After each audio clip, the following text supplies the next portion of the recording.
Hello dear students, कैसे हैं आप सब। उम्मीद करता हूँ आप सब खैर आफियत से होंगे। तो तबीयत ज़रा आज नासाज ही है, तो ज़्यादा बातें नहीं होंगी, सिर्फ टॉपिक पे ही रहा जाएगा। तो कापी पेंसिल निकाल लें, नोट्स बनाना स्टार्ट करें। आज के लेक्चर में हम फॉर्मेट थ्योरम को पढ़ेंगे। Format theorem. वैसे तबीयत मेरी नहीं ठीक, आप लोगों की क्या गलती है। आप लोगों को तो टॉपिक का बिल्कुल ठीक चाहिए ना। तो स्टार्ट करते हैं। हेलो डियर स्टूडेंट्स, उम्मीद करते हैं आप सब खैर आफियत से होंगे। आज हम फॉर्मेट्स थ्योरम करेंगे। अगर किसी चीज़ की नहीं समझ आती, मैंने इसको छोड़ दिया था कि सर ने हमें प्रूफ करवाए हुए हैं, तो किसी ना किसी स्टूडेंट ने नोट किए होंगे, मैं उससे ले लूँगा। तो मैंने फॉर्मेट थ्योरम के प्रूफ को छोड़ के बाकी इसके क्वेश्चंस कर लिए थे, और प्रूफ मैंने कहा था किसी स्टूडेंट से ले लूँगा। लेकिन अगर स्टूडेंट का ही मैसेज आया कि हमसे प्रूफ नहीं हो रहा, हमने नोट भी नहीं किया, तो आप वीडियो बनाए, तो फिर वीडियो बनानी बनती थी।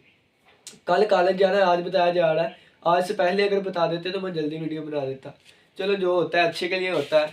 आज पता चला है तो आज वीडियो बना देते हैं। फॉर्मेट्स थ्योरम, इसका प्रूफ देखेंगे और थोड़े से क्वेश्चंस करेंगे, ठीक है ना। तो कॉपी पेंसिल निकाल लें, नोट्स बनाना स्टार्ट करें। सबसे पहले हम इसकी स्टेटमेंट लिखते हैं। जो भी नाम वाला थ्योरम होता है ना, जो भी नाम वाला थ्योरम, वो जब पेपर में पूछा जाता है तो उसकी स्टेटमेंट वगैरह कुछ नहीं आती, बस ये कह देते हैं स्टेट एंड प्रूफ। ठीक है। नाम वाला थ्योरम जो भी होगा उसकी स्टेटमेंट आपने खुद याद करनी है, जैसे Euclidean algorithm, Euclidean division algorithm, और जीसीडी वाला यूक्लिडियन एल्गोरिथम।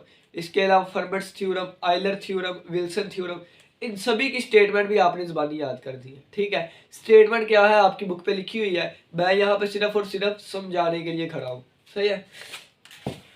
फॉर्मेट्स थ्योरम में हमारे पास दो इंटीजर्स का यूज होता है, सिर्फ दो। तो उनमें से एक हमारे पास ए है, ये कोई भी इंटीजर हो सकता है। ठीक है। एक हमारे पास ए है, ये कोई भी इंटीजर हो सकता है। दूसरा हम यूज करेंगे पी का, जिसे हम प्राइम कहते हैं। ठीक है। और आपको पता है कि प्राइम जो होता है ना, प्राइम नंबर, प्राइम, ये सिर्फ दो नंबर्स में डिवाइड होता है। अगर हम पॉजिटिव इंटीजर की बात करें तो ये सिर्फ दो नंबर्स पे डिवाइड होता है, एक 1 के साथ और एक पी पे पूरा पूरा डिवाइड होता है। ठीक है। अगर मैं कहूँ इस प्राइम नंबर की जीसीडी, इस प्राइम नंबर की जीसीडी क्या होगी, जीसीडी नहीं, अगर मैं कहूँ कि इस प्राइम की, यानी कि अगर एक प्राइम पी है तो इससे छोटे नंबर्स होंगे 1 2 3 4 सो ऑन करते करते p-1। अगर मैं p की वैल्यू 11 ले लूँ तो 11 से छोटे छोटे 1 से लेकर 10 तक मैंने ये नंबर्स यहाँ पे लिख लिए। ठीक है। 1 लिख लिया, 2 3 4 5 सो ऑन p-1। अगर मैं p की वैल्यू 2 ले लो तो ये वाला एक वैल्यू आएगा। अगर p की वैल्यू मैं 3 ले लूँ तो 1 और 2 आएगा। इसी तरह अगर p की वैल्यू मैं 13 ले लूँ तो ये 1 से लेके 12 तक जाएंगे। ठीक है ना। अब देखें, अगर मैं इस p की, यानी कि जो प्राइम नंबर था और उससे छोटे मैंने सारे नंबर लिए, उस प्राइम नंबर की इन सभी के साथ जीसीडी देखूंगा तो हमेशा 1 आएगी, 1 आएगी। क्योंकि प्राइम को सिर्फ p डिवाइड करता है। प्राइम को p से छोटे छोटे अगर देखें तो प्राइम को सिर्फ 1 डिवाइड करता है या अपना आप। यहाँ पे प्राइम को या 1 डिवाइड करेगा या अपना आप।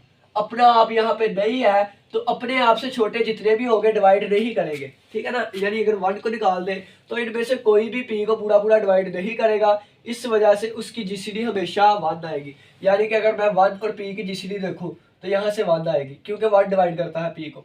2 और p की जीसीडी देखो तो हमारे पास 1 आएगी। 3 और p की जीसीडी देखो वो भी 1 आएगी। 4 और p की जीसीडी देखो वो भी 1 आएगी। p-1 की जीसीडी p के साथ देखो वो भी 1 आएगी। लेकिन p की जीसीडी p के साथ p आएगी, इसको मैंने नहीं अज्यूम करना। ठीक है। एक प्राइम से छोटे जितने भी नंबर्स होते हैं उन सभी के साथ उस प्राइम नंबर की जीसीडी हमेशा 1 आती है। ये अलग कंसेप्ट था, तो यूज होगा यहाँ पे, इस वजह से आपको बताया। बाकी हम इधर देखते हैं कि फॉर्मेट थ्योरम में सिर्फ दो इंटीजर्स की हमें जरूरत पड़नी है। एक इंटीजर हमारे पास a है, जो हमने कह दिया कोई भी इंटीजर हो सकता है, प्लस का हो, माइनस का हो, ठीक है, 0 हो। एक मैंने प्राइम नंबर ले लिया और प्राइम नंबर की ये मैंने एक आपको प्रॉपर्टी बताई है। ठीक है। अब ये प्राइम नंबर ले लिया और ये ले लिया।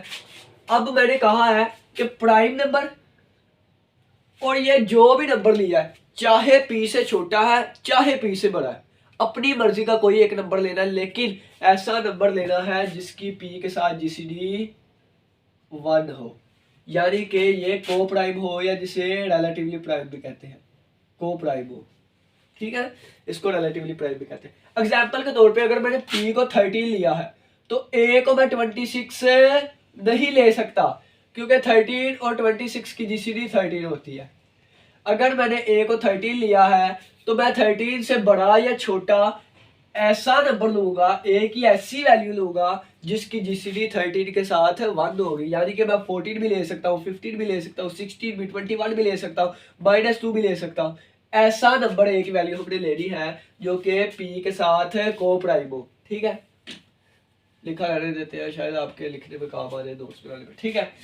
अगर A और P हमने दो इंटीजर्स लिए हैं, P प्राइम है और A एक ऐसा इंटीजर है जो P के साथ को प्राइम है, यानी A और P की जीसीडी 1 है, उस वक्त A की पावर P-1 कंग्रुएंट होगा 1 mod P के, ठीक है। ये हमारे पास हमारी खूबसूरती वाली चीज आ गई, इसको हमने डब्बे में बंद कर लिया। बस यही बात है, if A belongs to set of integer and P is a prime such that A और P की जीसीडी 1 हो, देन फिर ये वाली चीज होगी, और यही हमारे पास फर्बर थ्योरम की स्टेटमेंट है। अब इसको पहले समझ लेते हैं, फिर इसका प्रूफ कर लेंगे, ठीक है ना। पहले थोड़ा सा इसको समझ लेते हैं, फिर इसका प्रूफ कर लेंगे। एग्जांपल देता हूं, अगर मैंने P की वैल्यू ले ली 5 प्राइम नंबर है ना, P की वैल्यू ले ली प्राइम, तो ये बन जाएगा, पावर कितनी आएगी 5 - 1 पावर आ गई, और इस कंग्रुएंट टू 1 मॉड्यूलो 5। और फर्ज करता हूं मैंने A की वैल्यू ले ली 2, अब 2 जो है वो 5 के साथ, यानी कि 2 और 5 की A और P की जीसीडी हमारे पास कितनी है 1 है। तो ये पहले A लिखा हुआ है, पहले A लिखा हुआ था, 2 और 5 की जीसीडी 1 है, यानी कि यहाँ पे मैंने रख दी। अब कहा गया है कि अगर 2 और 5 की जीसीडी जो है वो 1 होगी तो 2 की पावर में P-1 जो है ये हमेशा ठीक होगा, यानी कि देखिए अगर 2 की पावर कितनी आ गई, 2 की पावर आ गई 4, 2 की power 4 is congruent to 1 modulo 5, ये चीज बिल्कुल दुरुस्त होगी। कैसे दुरुस्त होगी अभी हम देख लेते हैं। 2 की पावर 4, 2 बार 4 4, 2 बार 8 8, 2 बार 16 कंग्रुएंट है 1 मॉड्यूलो 5 के, यानी कि जब हम 16 को अंदर रख के 5 में डिवाइड करवाते हैं, 5 3 बार 15, बाकी बचने वाली चीज 1 होती है, बिल्कुल ठीक है, ठीक है। अगर मैं A की वैल्यू ले लूं 3, अगर मैं A की वैल्यू ले लेता 3 तो क्या ये दुरुस्त होती, तो A की वैल्यू मैंने ले ली 3, अब 3 और 5 की जीसीडी भी 1 होती है, अब 3 की पावर 5 - 1, ठीक है, 3 की पावर आ गई 4, 3 की पावर 4 कितनी होती है 81, तो 81 को अंदर रख के जब मैं 5 से डिवाइड करवाऊंगा तो 5 कितने बार, 5 एक बार 5, बाकी बचा 31, 5 6 बार 30, यानी कि देखें बाकी बचा 1, यानी कि जब मैंने 3 की पावर 4 को या 81 को अंदर रख के 5 पे डिवाइड करवाया तो बाकी बचने वाली चीज 1 है। यानी कि ये हमने 1-2 केसेस उठाए, हमने 1-2 चीजें उठाई जिससे हमारा प्रूव हो गया कि अगर A कोई भी ऐसा इंटीजर हो जिसकी जीसीडी P के साथ 1 है तो ये चीज बिल्कुल दुरुस्त होगी। ये मैंने कुछ केसेस उठा के प्रूव किया। अब मैं कितने केसेस उठाता, 2 उठाता, 3 उठाता, 4 उठाता, तो इसके लिए मैंने इन जनरल प्रूव करना है। अब इसका अब हम इन जनरल प्रूव करते हैं। वैसे आपको इसका यूज पता चल गया होगा, यानी कि आप इस तरह भी कह सकते हैं कि वो पूछ सकता है कि 3 की पावर वो इस तरह भी पूछ सकते हैं ना कि 3 की पावर 10 का रिमाइंडर क्या होगा, का रिमाइंडर क्या होगा जब इसे हमने डिवाइड किया है 11 से। जब हमने 3 की पावर 10 को 11 से डिवाइड करना है, इसका रिमाइंडर क्या हो सकता है, ये क्वेश्चन आ गया। तो इसको हम फॉर्मर थ्योरम से कैसे करेंगे कि मुझे पता है 10 से 1 बड़ा प्राइम होता है, तो मैं इसको लिख सकता हूँ 3 की पावर 10 + 1 लिख सकता हूँ 11 - 1 और इसका कंग्रुएंट टू 1 मॉड्यूलो 11, ठीक है। तो यहाँ से मुझे पता चलेगा 3 की पावर 10 का जब 11 से इसको डिवाइड करते हैं तो रिमाइंडर आता है 1, ठीक है। तो इस तरह इसकी एप्लीकेशन है, इस तरह हम इसको यूज़ करते हैं। जब हम 1 से 2 क्वेश्चंस करेंगे आपको इसकी अच्छे तरीके से समझ भी आएगी, ठीक है। पहले हम इसका प्रूफ कर लेते हैं।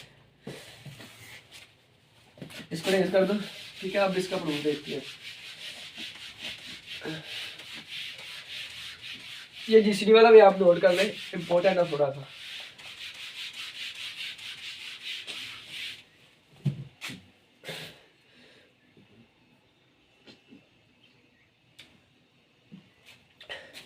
तो जब हमने थ्योरी ऑफ कॉन्ग्रुएंसेस पढ़ा था उस वक्त हमने रिड्यूस्ड रेजिड्यू सिस्टम भी पढ़ा था और कंप्लीट रेजिड्यू सिस्टम भी पढ़ा था, ठीक है ना। तो वो कंसेप्ट यहाँ पे थोड़ा सा यूज़ होगा क्योंकि आपकी बुक पे बिल्कुल वही चीज़ें हैं, तो वही चीज़ मैं आपको बताऊंगा।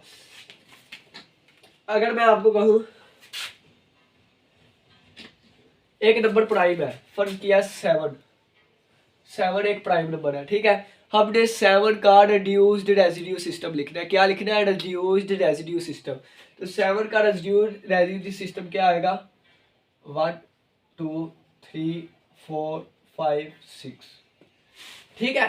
इसी तरह अगर मैंने 8 का रेजिड्यू सिस्टम लिखना है, क्या आएगा? 1 2 8 का नहीं, अगर मैं प्राइम नंबर लेता हूँ ना कोई, 11 का रेजिड्यू सिस्टम लिखना है तो क्या आएगा? 1 2 3 4 5 6 7 8 9 और 10, ठीक है। रिड्यूस्ड रेजिड्यू सिस्टम में एलिमेंट्स कितने होते हैं? तो एलिमेंट्स के बारे में हमने कहा गया था 5 ऑफ n एलिमेंट्स होते हैं, यानी कि अगर हम 5 ऑफ 11 मालूम करें, 5 ऑफ अगर हम 11 मालूम करें तो इसका आंसर आएगा 10।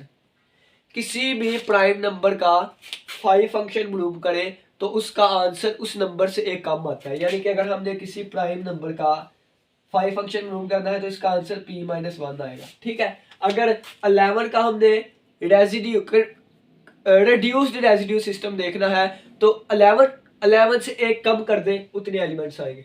अगर 7 है तो 7 से एक कम कर दें, उसका रिड्यूस्ड रेजिड्यू सिस्टम ये आएगा, ठीक है। अब देखें, ये रिड्यूस्ड रेजिड्यू का मतलब ये है कि 7 जो है ना, किसी भी नंबर को 7 से डिवाइड करेंगे तो इसमें से आंसर आएगा। किसी भी नंबर को, फर्ज किया मैंने 83 को 7 से डिवाइड करना है, ठीक है।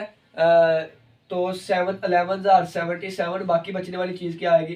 13 में से 7 निकाले 5, तो ये देखें, ठीक है। और एक एलिमेंट बार बार रिपीट नहीं करता। ये सारा कंसेप्ट रिड्यूस्ड रेजिड्यू सिस्टम का था, रेजिड्यू क्लासेस का था, उस पर ज़्यादा लेक्चर्स बने हुए हैं मेरे, तो वो आप देख लीजिएगा, ठीक है ना। किसी ना किसी के पास तो लाजमी होंगे वो लेक्चर्स भी, ठीक है। ये हमारे पास होता है कंप्लीट रिड्यूस्ड रेजिड्यू सिस्टम। और एक मिनट, पेज नंबर मैं देख लेता हूँ, एक मिनट सिर्फ। पेज नंबर 138, पेज नंबर 138 पे कुछ क्वेश्चंस हैं। उस क्वेश्चन का बी पार्ट देखे। उस क्वेश्चन का बी पार्ट ये है कि अगर ये 7 है ना, 7 के साथ कोई एक नंबर ले लें जिसकी 7 के साथ जीसीडी 1 है। फर्ज किया मैंने 3 ले लिया, 7 की 3 के साथ जीसीडी 1 है, तो हम इस सभी एलिमेंट को 3 से मल्टीप्लाई करवाएंगे। 3 3 2 बार 6, 3 3 बार 9, 3 4 बार 12, 3 5 बार 15, 3 6 बार 18। ये भी हमारे पास रिड्यूस्ड रेजिड्यू सिस्टम होगा अंडर मोड 7 के, ठीक है ना। ये भी रिड्यूस्ड रेजिड्यू सिस्टम था विद मोड 7 के, ठीक है ना। यानी कि उसमें कहा गया है कि एक आपको A1 A2 A3 A4 दिया गया है, फिर उन्होंने कहा है A और n की जीसीडी 1 है, तो फिर सभी को A के साथ मल्टीप्लाई कर दिया गया है। ये मैंने आपको एक एग्जांपल से समझाया, ठीक है। अगर हमारे पास कोई रिड्यूस्ड रेजिड्यू सिस्टम है अंडर एनी प्राइम नंबर, तो उसके एलिमेंट उस प्राइम नंबर से कम होंगे, और अगर आप एक नंबर ले जिसकी प्राइम नंबर के साथ जीसीडी 1 है तो आप उन सभी को मल्टीप्लाई भी करवा सकते हैं, ठीक है। अब इसी चीज को हम यहाँ पे यूज करेंगे, ठीक है ना। इसका प्रूफ हम लिखते हैं, प्रूफ रेड मार्कर से लिख लेते हैं, प्रूफ, ठीक है। देखिए जी, प्रूफ करते हैं। सबसे पहले हमें पता है P जो है वो क्या है? एक प्राइम नंबर है, प्राइम नंबर है। तो इसका हम रिड्यूस्ड रेजिड्यू सेट लिखते हैं, या रिड्यूस्ड रेजिड्यू सिस्टम, जिसको मैंने एस कह लिया, किसके इक्वल होगा? 1 2 3 सो कहाँ तक गया? P-1 तक, ठीक है। P-1 तक गया। अब देखें, अगर मैं कहूँ मैंने A लिया है, A और P की जीसीडी कितनी है? 1 है, यानी कि को प्राइम है। A और P की जीसीडी कितनी है? 1 है, ठीक है। ये मैं लिख देता हूँ reduced residue system under mode कितना है? P के, ठीक है ना। अब देखिए बिल्कुल यही कंसेप्ट, 7 है तो 6 तक गए, p है तो p-1 तक गए। अब यही सिस्टम ये है कि अगर मैं कहूँ, अब देखिए अब मैंने इसको t का नाम दे दिया और इन दोनों की जीसीडी 1 है तो सभी को मैं a के साथ मल्टीप्लाई करवा दूंगा। ये 1a हो गया, ये 2a हो गया, ये 3a हो गया, ये सोन a मल्टीप्लाई बाय p-1a हो गया। ठीक है, और ये भी मेरे पास रिड्यूस्ड रेजिड्यू सिस्टम होगा जिस तरह ये और ये था अंडर मोड p। ठीक है, यानी कि इसका प्रूफ भी है, वो क्वेश्चन आपको पेज नंबर बता दिया 138 के ऊपर। ठीक है, अब देखिएगा यहाँ से गौर करिए क्या बताने लगा था। हाँ जी, अगर देखें, अगर इन सारी चीज़ों को मैं 7 से डिवाइड करवाऊँ, ठीक है, ये मेरे पास जब हम एक नंबर लेते हैं ना, उसका मैंने रेजिड्यू कंप्लीट रेजिड्यू सिस्टम लिखना हो या रिड्यूस्ड रेजिड्यू सिस्टम लिखना हो, तो उसके अंदर जितने भी एलिमेंट्स आते हैं वो अगर उस नंबर से कम होंगे तो वो इनकॉन्ग्रुएंट सॉल्यूशन होते हैं, अगर उनसे ज़्यादा होंगे तो वो कॉन्ग्रुएंट। अब देखिए 7 से छोटा, 7 से बड़ा कोई भी नहीं है, ठीक है, लेकिन यहाँ पे 7 से बड़े हैं। अब ये हमारे पास कॉन्ग्रुएंट रिलेशन सॉल्यूशंस है, ये इनकॉन्ग्रुएंट सॉल्यूशंस है। ठीक है, अगर मैं सभी को 7 से डिवाइड करूँ दोबारा ये बन जाएगा, ये 3 छोटा है वैसे ही रहे, 6 भी वैसे ही रहा, 2 को इधर रख के 7 पे डिवाइड करवाया बाकी बचा 2, 12 को इधर रख के 7 पे करवाया बाकी बचा 5, 15 को इधर रख के 7 पे करवाया तो बाकी 7 2 बार 14 1 15, और 7 को इधर रख के 3 15 16 17 18 4। ठीक है, इनको तरतीब लगाए बाकी दोबारा यही बन जाएगा। ठीक है, यानी कि ये एलिमेंट इसके कॉन्ग्रुएंट था, 6 के कॉन्ग्रुएंट है, 2 जो है वो 9 की जगह आया, 2 9 और 2 ये आपस में कॉन्ग्रुएंट है, 5 12 आपस में कॉन्ग्रुएंट है, 5 और 12 15 और 1 आपस में कॉन्ग्रुएंट है, 18 और 4 और ये 18 और 4 आपस में कॉन्ग्रुएंट है। इसी तरह इसके एलिमेंट्स भी आपस में कॉन्ग्रुएंट होंगे। ठीक है ना, इसके एलिमेंट्स भी आपस में कॉन्ग्रुएंट होंगे, लेकिन तरतीब कौन सी होगी उस तरतीब का हमें नहीं पता। देखे ना, पहला एलिमेंट तीसरे वाले के साथ कॉन्ग्रुएंट, दूसरा एलिमेंट एंड वाले के साथ कॉन्ग्रुएंट, तीसरा एलिमेंट वो जो है वो दूसरे वाले के साथ कॉन्ग्रुएंट। ठीक है, कॉन्ग्रुएंट होंगे लेकिन हमें उसकी तरतीब का नहीं पता होगा। ठीक है, तो यहाँ पे देखें ये सारा जो है इसके साथ कॉन्ग्रुएंट होगा, क्योंकि जैसे ये कॉन्ग्रुएंट इसके साथ था इसी तरह ये सारा इसके साथ कॉन्ग्रुएंट लेगा होगा, तो हम लिखेंगे 1 इज कॉन्ग्रुएंट टू, ये वाले लिख लेते हैं, a is congruent to 1 with mod p। ठीक है ना, अलग क्लासेस हमने बना दी। ये इसका कॉन्ग्रुएंट है अंडर मोड 7, ये इसके कॉन्ग्रुएंट है अंडर मोड 7। ठीक है, इस तरह से। इसी तरह दूसरी हमारे पास क्या बनेगी, 2a is congruent to 2 with modulo p। ठीक है, इसी तरह 3a इज कॉन्ग्रुएंट। आपने तरतीब चेंज कर देंगे, यहाँ डैश की अलामत भी लगा सकते हैं। ठीक है ना, ये मैंने डैश भी लगा दी, लेकिन आप कहते हैं कि हमें बाहर की चीज़ें ना बताया करें, सिर्फ बुक की हद तक ही रहना है, तो जो आपकी बुक पे लिखा है गलत लिखा है सही लिखा है मैं उसको ही समझा दूंगा, फिर तो यही है ना। तो वैसे मैं कहूँगा कि यहाँ पे आप डैश का यूज़ करें, क्योंकि इनकी तरतीब कोई भी अगर नहीं करना चाहते, आपकी बुक पे नहीं लगी तो ना लगाएं। ठीक है, 3 मोड p आ गया। ठीक है, आपको कंसेप्ट भी बता दिया, तरतीब चेंज हो सकती है। ठीक है ना, जैसे ये तरतीब चेंज आई, लेकिन यहाँ पे तो इसको इसका कॉन्ग्रुएंट इसको इसके कॉन्ग्रुएंट कहा जा रहा है। ठीक है, ये हमने लिख दिया, और सोन चलता गया कहाँ तक, a p-1 इसके कॉन्ग्रुएंट होगा, a p-1 is congruent to p-1 और मोड p के। नजर आ रहा है ना आप सभी को? ठीक हो गया। ठीक है, ये मैंने कॉन्ग्रुएंसीज बना ली। अब मैं क्या करूंगा, इन सभी कॉन्ग्रुएंस को आपस में मल्टीप्लाई कर दूंगा। ठीक है ना, तो लेफ्ट हैंड साइड के साथ मल्टीप्लाई है इसके साथ। ठीक है, क्योंकि आप एक थ्योरम पढ़ के आए थे, जो भी चीज यहाँ पे की जाती है वहाँ थ्योरम होता है, तो थ्योरम आप करके आए थे। यहाँ पे लिख देता हूँ छोटा, अगर a is congruent to b modulo m है और c is congruent to d modulo m है, तो हम लिख सकते हैं ac is congruent to bd modulo m। ठीक है, ये आपने पढ़ा था जब हमने थ्योरी ऑफ कॉन्ग्रुएंसीज का तीसरे चौथे पेज पे लिखी होगी प्रॉपर्टीज ये वाली। ठीक है ना, तो उसको देख लीजिएगा। सभी को आपस में मल्टीप्लाई करवाया तो ये आ गया a multiply by 2 a multiply by 3 a multiply by so on p-1 multiply by a is congruent to, अब ये वाली चीज़ें आपस में मल्टीप्लाई होंगी, तो 1 multiply by 2 multiply by 3 multiply by 4 so on p-1, और यहाँ पे आ जाएगा मोड m। ठीक है, लेफ्ट हैंड साइड को आपस में और राइट हैंड साइड को आपस में। अब देखें, अब ये चीज़ रेज कर देता हूँ, अब इसकी तो नहीं ना जरूरत है, ये कंसेप्ट इतना ही था। अब देखें, अगर मैं लिखूँ ए सो ऑन ए, ये n टाइम्स है। कितने टाइम्स है? n टाइम्स है। तो अगर इसको मैं क्लोज करना चाहूँ तो a की पावर n आएगी। ठीक है, अगर 5 जो है वो 4 दफ़ा लिखा हुआ है, यानी कि 4 टाइम्स लिखा हुआ है ना, 1 2 3 4 टाइम, तो इसको मैं बंद करके लिखूंगा 5 की पावर 4। तो यहाँ देखें ये कहाँ तक गया है? ये p-1 तक गया है। तो सभी में a आ रहा है, तो a जब मैं निकालूंगा तो p-1 तक गया है। यहाँ 1 2 3 सो ऑन करता करता p-1 तक गया, तो a की पावर p-1 आ जाएगी। ठीक है, और साथ मल्टीप्लाई होगा 1 2 3 सो ऑन करता गया p-1 तक, 1 2 3 सो ऑन कहाँ तक गया? p-1 तक। और मोड हमारे पास क्या है? मोड हमारे पास p था, और मोड हमारे पास p का है। ठीक है, अब देखें, अब यहाँ पे हम क्या यूज करेंगे? Cancellation law. कैंसलेशन लॉ,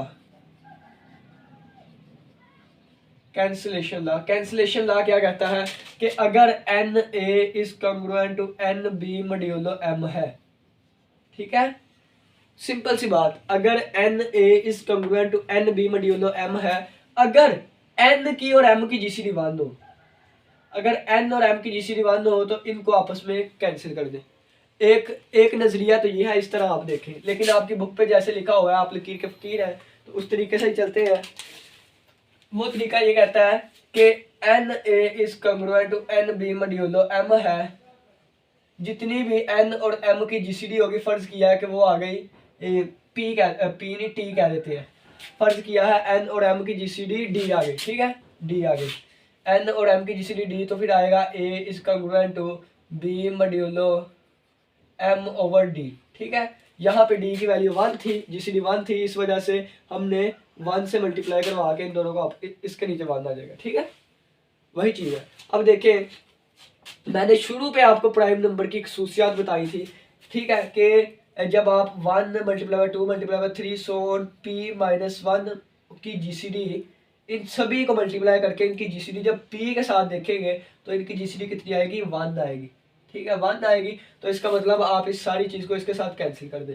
ठीक है, अगर आप कैंसिल नहीं करना चाहते तो आप क्या करें? इनको कैंसिल करके इनकी जीसीडी यहाँ पे डिवाइड कर दें। ठीक है, वो डिवाइड होगी। अब जब ये चीज़ें सारी कैंसिल हो गई, तो जब कैंसिल हो गए 1 बचता है हमारे पास हमेशा, तो a की power p-1 is congruent to 1 mod p आ गया, और यही चीज़ हमने प्रूव करनी थी। ठीक है ना, ये देखें, ये चीज़ प्रूव करनी थी हमने। हम कंप्लीट रिड्यूस्ड रेजिड्यू सिस्टम को लेके चले और हमने एंड पे इसको सोल्व करते हुए प्रूव कर दिया a की power p-1 is congruent to 1 mod p के होता है। ठीक है ना, लग गई समझ? तो इसको चलिए नोट करें, जो जो चीज़ें यहाँ पे यूज़ हुई वो मैंने सारी बताने की कोशिश की है। इसके बाद आती है कोरोलरी। ठीक है, फिर हम उसको डिस्कस करते हैं। इसको जल्दी नोट कर लें।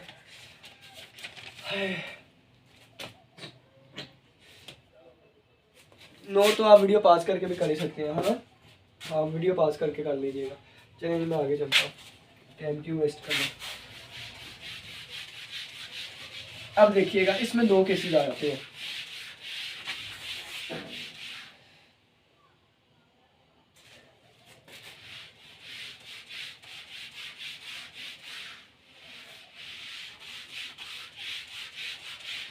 इसमें एक केस हमारे पास आता है, इसमें हमारे पास एक केस आ जाता है जब p डिवाइड करता है a को, जब p डिवाइड नहीं करता a को। जब p a को डिवाइड नहीं करता उस वक्त p और a की जीसीडी कितनी आएगी? 1 आ जाएगी। ठीक है, जब एक नंबर दूसरे नंबर को डिवाइड नहीं करता तो इसका मतलब इसमें कॉमन कुछ भी नहीं है। ठीक है, तो इनकी आपस में जीसीडी जो है वो 1 आएगी। ठीक है ना, जब 1 जीसीडी आ जाती है तो ये चीज़ क्या बन जाएगी? और जब डिवाइड नहीं करता तो जीसीडी आगे 1। जब जीसीडी आई हमारे पास 1, तो ये चीज़ बाय फर्मेट थ्योरम जीसीडी 1 है, इसको रेज कर देना यहाँ पे फिलहाल। ठीक है, जब इनकी जीसीडी 1 आ गई तो ये वाली चीज़ बन गई। ठीक है ना, जीसीडी वाली कंडीशन अप्लाई हो गई, ये चीज़ बन गई। लेकिन अगर p डिवाइड करता है a को, अगर p डिवाइड करता है a को, फर्ज किया हमने p की वैल्यू ले ली 13 और a की वैल्यू 26। ठीक है, तो यानी कि अब p डिवाइड करेगा a को, उस वक्त ये कौन सी चीज़ बनेगी? उस वक्त ये हमारे पास बनेगी, उस वक्त हम कहेंगे a डिवाइड करता है p को। ठीक है ना, a डिवाइड करता है p को। दूसरा केस है, देखिए कि अगर 2 डिवाइड करता है 2 को 8 को, ठीक है, तो 2 डिवाइड करेगा 8 मल्टीप्लाई बाय 8 को भी, 2 डिवाइड करेगा 8 मल्टीप्लाई बाय 8 मल्टीप्लाई बाय 8 को भी, या इस तरह नहीं करना तो आप कह लें अगर 2 डिवाइड करता है 8 को तो 2 डिवाइड करेगा 8 स्क्वायर को भी, 2 डिवाइड करेगा 8 की जितनी मर्जी पावर ले ले, ठीक है। इसी तरह अगर p डिवाइड करता है a को तो p लास्ट भी डिवाइड करेगा a की पावर n को भी। ये हमारे पास इक्वेशन, इसको 1 कह दे, इसको 2 कह दे। अब आप एक प्रॉपर्टी पढ़ के आए थे कि अगर a डिवाइड करता है b को, a डिवाइड करता है c को, तो a डिवाइड करेगा b प्लस c को भी, ठीक है, और a डिवाइड करेगा bx प्लस cy को भी। तो आप इस चीज़ को छोड़ दें, ये वाली यूज़ करेंगे। अगर सम को करता है तो माइनस वाले को भी करेगा। इसी तरह अगर p डिवाइड करता है an को भी, a को भी, तो ये an माइनस 1 को भी, an माइनस a को भी डिवाइड करेगा, यानी इन दोनों के डिफरेंस को भी माइनस करेगा। अब देखिएगा, अब यहाँ पे हम कंग्रुएंस की डेफिनेशन अप्लाई करेंगे कि अगर m डिवाइड करता है a माइनस बी को, उस वक्त हम यूज़ करते हैं a minus B is congruent to 0 modulo m, या आप इससे डायरेक्टली लिख लें कि a is congruent to b modulo m। तो इसी चीज़ को यूज़ करते हुए हम यहाँ पे लिखेंगे कि a की n वो कंग्रुएंट होगी a विद मॉड्यूलो p की, ठीक है ना। ये चीज़ हमारे पास साबित हो गई। तो यहाँ पे उन्होंने पावर p ली हुई है, यहाँ पे p ली हुई है, तो आप भी यहाँ पे p कर लीजिए, ठीक है ना। ठीक है, ये हमारे पास आ गया। जब p और a की जीसीडी 1 नहीं है, बल्कि a और p की जीसीडी p होगी या कोई और नंबर होगा, p होगी, ठीक है ना। ठीक है, जब a और p की जीसीडी p होगी उस वक्त ये केस, और जब a और p की जीसीडी 1 होगी उस वक्त ये वाला केस, ठीक है। दोनों केस हो गए। डिवाइड पे डिपेंड करता है, अगर p डिवाइड नहीं करता है a को जीसीडी 1 होगी, अगर p डिवाइड करता है a को तो उस वक्त जीसीडी p होगी। तो ये एक केस आ गया। दूसरा केस भी आपको बता दिया, ये उस वक्त जब a और p की जीसीडी 1 हो, यानी कि p जो है वो डिवाइड नहीं करता है a को, और ये चीज़ उस वक्त जब a और p की जीसीडी जो है वो 1 के अलावा कोई और चीज़ हो, यानी कि a और p की जीसीडी p हो, यानी कि p डिवाइड करता हो a को, ठीक है ना। ये सारी थी। अब एक क्वेश्चन कर लेते हैं, एक नहीं 2 3 4 5 जितने हो सके हम क्वेश्चन करते हैं। पेज नंबर आपका 193 है, इसको नोट कर दिया होगा। 193 पे क्वेश्चन नंबर 5.2 है शायद, ठीक है। तो उसका पहला पार्ट करते हैं। वो क्वेश्चन हमें क्या कहता है, वो क्वेश्चन कहता है शो करें कि 5 की पावर जो 38 है ये कंग्रुएंट है 1 विद मॉड्यूलो 11। ये चीज़ हमने शो करनी है बाय फॉर्मेट थ्योरम, ठीक है। तो सबसे पहले आप देखें कि इसकी और इसकी जीसीडी कितनी है, 1 है, यानी कि 5 और 11 की जीसीडी हमारे पास 1 है। तो इस चीज़ पे हम फॉर्मेट थ्योरम अप्लाई करेंगे। क्या अप्लाई करेंगे, यानी कि a और p की जीसीडी हमारे पास 1 है। तो फॉर्मेट थ्योरम कहता था कि a की power p minus 1 is congruent to 1 modulo p होगा, ठीक है। तो a क्या है, 5 है। 5 की पावर कितनी, p माइनस 1, यानी कि 11 माइनस 1 10 आ जाएगी, is congruent to 1 mod p। p कितना थी, p हमारे पास 11 था, ठीक है। अब देखिएगा यहाँ से, इसको हम 1 का नाम दे देंगे, इसको हम 1 का नाम दे देंगे। अब इसको लेके चलेंगे तो ये है 5 की पावर 38। 5 की पावर 38 को हम लिख सकते हैं, 5 की पावर 38 को 5 की पावर 10 लेके आना है, क्योंकि हमने ये चीज़ यूज़ करनी है। फॉर्मेट थ्योरम से ये आई ना, इसको यूज़ करके ये प्रूव करना है। तो 5 की पावर 10 और 10 के ऊपर 3, यानी कि ये 30 बन गया। 10 3 बार 30, बाकी कितना बचा, 8 बचा। तो 5 की पावर 8, और मोड हम यूज़ कितना करेंगे, मोड हम 11 यूज़ करेंगे, ठीक है। मोड हमने 11 यूज़ कर लिया। अब देखिएगा, प्रूव यही करना है, प्रूव ये वाली चीज़ करनी है, ठीक है ना। ये वाली चीज़ प्रूव करनी है, तो हमने सिर्फ ये वाली चीज़ पकड़ी और इसके कंग्रुएंट लिख दिया, ठीक है ना। यानी कि आपको एक सिंपल सी बात बताता हूँ, ये वाली चीज़ को यूज़ करके हमने ये प्रूव करना है, ठीक है। तो 5 की पावर 38 को 5 की पावर 38 मोड, हर कोई अपने आप के कंग्रुएंट होता है, ये मैंने लिख दी चीज़ वैसे ही। अब 5 की पावर 38 को मैं 5 की पावर 10 की पावर 3 लिख सकता हूँ, 30 हो गया, और बाकी कितना बचा, 8 बचा, मोड 11। अब देखिए 5 की पावर 10 मोड 11 की वैल्यू कितनी है, 5 की power 10 mod 11 is congruent to 1 mod 1 के कंग्रुएंट होगा, तो ये 1 की पावर 3, और इस 5 की पावर 8 को मैं लिख सकता हूँ 5 का स्क्वायर की पावर 4, ठीक है। और ये आ गया मोड 11। अब ये तो 1 की पावर जितनी हो 1 हो गया, ये ख़त्म हो गया, और 5 का स्क्वायर 25 की पावर 4 मोड 11, ठीक है। अब 25 को अंदर रख के 11 पे तकसीम करें, 25 को अंदर रख के 11 2 बार 22, बाकी बचा 3, यानी कि इसकी जगह मैं 3 लिख सकता हूँ। तो ये मैंने इसको रेस करके 3 लिख दिया, और 3 की पावर 4 81, 81 विद मोड 11। ठीक है, ये क्या आ गया 5 की पावर 38, ये हम नीचे कर लेते हैं 5 की 38 इज कॉन्ग्रुएंट टू 81 मोड 11। 81 को अंदर रखा, 11 पे किया 7 बार 77 और बाकी कितना बचा 4, तो ये हमारा प्रूव हो गया। ठीक है, हमने इसमें से सिर्फ 5 और 11 को उठाया था। ठीक है, यानी कि ये चीज रेस कर दे, हमें सिर्फ क्या पता चला था 5 और 11, इस पर हमने फॉर्मेट थ्योरम लगा के ये चीज बना ली और इसको प्रूव करने के लिए हमने ये चीज उठा के लेके चले और हमने ये प्रूव कर दिया। एक और क्वेश्चन करते हैं, आपको अच्छे तरीके से समझ आएगी। ठीक है, एक और क्वेश्चन हमारा आता है कि हमने प्रूव करना है 2 की power 100 is congruent to 1 with module 11 और 2 की power 105 is congruent to 10 with module 11। ठीक है, तो ये आसान सा आप कर लीजिएगा, मुश्किल वाला मैं करता हूँ। ठीक है ना, तो ये आपने मुझे करके चेक भी करवाना है, इससे मुझे पता भी चलेगा मेरी वीडियो कौन कौन देखता है या किसने देखी है। तो पर्सनली सेंड कर दीजिएगा। 2 की power 105 is congruent to 10 module 11, इस चीज़ को हमने सोल्व करना है। ठीक है, तो इस चीज़ को हमने सोल्व करना है, इसको हमने कुछ यूज़ नहीं करना, बस हमें 2 और 11 का पता चला है। ठीक है, तो हम कहेंगे 2 और 11 की जीसीडी 1 है।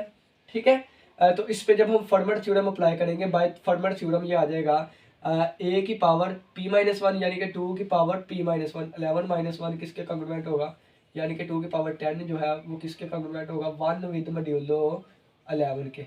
ठीक है ना, अब देखिएगा ये फॉर्मेट थ्योरम से आ गया, इसको हमने कोई नंबर 1 इसको हमने कॉन्ग्रुएंस रिलेशन नंबर 1 कह दिया। अब इस चीज़ की मदद से ये वाली चीज़ हमने प्रूव करनी है ना, ये अभी भी करेंगे। 2 की पावर 105 लेके चले, 2 की पावर 505 ये आपस में कॉन्ग्रुएंट होगा हमेशा ही। ठीक है ना, दो नंबर आपस में हमेशा कॉन्ग्रुएंट होते हैं, कोई भी मोड उठा ले। तो 2 की पावर 105 मुझे ये वाली कीमत मालूम है, तो 2 की पावर 10 बना रही है, तो 2 की पावर 10 की पावर 10 ये 100 हो गया।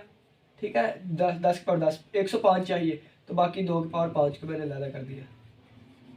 2 की पावर 5 2 बार 4 4 2 बार 8 8 2 बार 16 16 2 बार 32, ये आ जाएगा 32 और ये मेरे पास 2 की पावर 10 का आंसर 1 है और 32 इसकी जगह आ गया 32 मोड 11। जब 32 को अंदर रख के मैंने 11 पे तकसीम किया तो 11 2 बार बाई बाकी कितना बचा 10 बचा। ठीक है, तो ये 1 का 1 वैसे ही 1 मल्टीप्लाई होकर 1 नहीं रह जाएगा, 1 की पावर 10 1 नहीं होता है। 32 की जगह मैं क्या लिखूंगा, बाकी बचने वाली चीज़ 10 है, तो मोड 11 और ये किसका आंसर था 2 की पावर 105 का। ठीक है, ये हमारा क्वेश्चन, यही चीज़ हमने प्रूव करनी थी, ये हमने कर दी। अब आप इसको लेके चलिएगा। ठीक है ना, ये 11 लिखा हुआ है। अब इसके अलावा 2 और क्वेश्चंस हैं, तो वो उम्मीद तो है कि आप खुद कर सकते हैं क्योंकि सोल्यूशन आपके पास मौजूद है। तो फिर भी ना थोड़ा सा मैं हिंट दे देता हूँ, अपनी बुक ओपन करें, जल्दी करें जल्दी। बुक ओपन करनी तो पार्ट नंबर सी है, तो आप देखिए 11 और 37 की जीसीडी 1 होगी। ठीक है, और फॉर्मेट थ्योरम को यूज़ करते हुए हमारे पास रिजल्ट बन जाएगा 11 की power 36 is congruent to 1 modulo 37। ठीक है, अब इसको यूज़ करना है हमने और अपना प्रूफ करना है। तो 11 की पावर 470 है और 470 को हम 36 में तोड़ेंगे। क्योंकि 36 को इस वजह से तोड़ेंगे क्योंकि फॉर्मेट थ्योरम से हमारे पास 36 वाली चीज़ आई है। ठीक है, तो 36 की पावर 13 और बाकी बचने वाली चीज़ 11 की पावर 2 है। ठीक है, तो इसी तरह हम इसको लेके चलेंगे, हमारा प्रूफ हो जाएगा। ठीक है, अब इसी के साथ पार्ट नंबर डी है, तो पार्ट नंबर डी भी बिल्कुल आपने इसी तरह करना है, बिल्कुल इसी तरह, बिल्कुल इसी तरह। तो पार्ट नंबर डी भी मुझे सोल्व करके चेक करवाने की कोशिश कीजिएगा। उम्मीद करता हूँ कि आज के लेक्चर की समझ आई होगी। 2 क्वेश्चन से सारा पता चल गया, बाकी क्वेश्चन भी बिल्कुल उसी तरह है।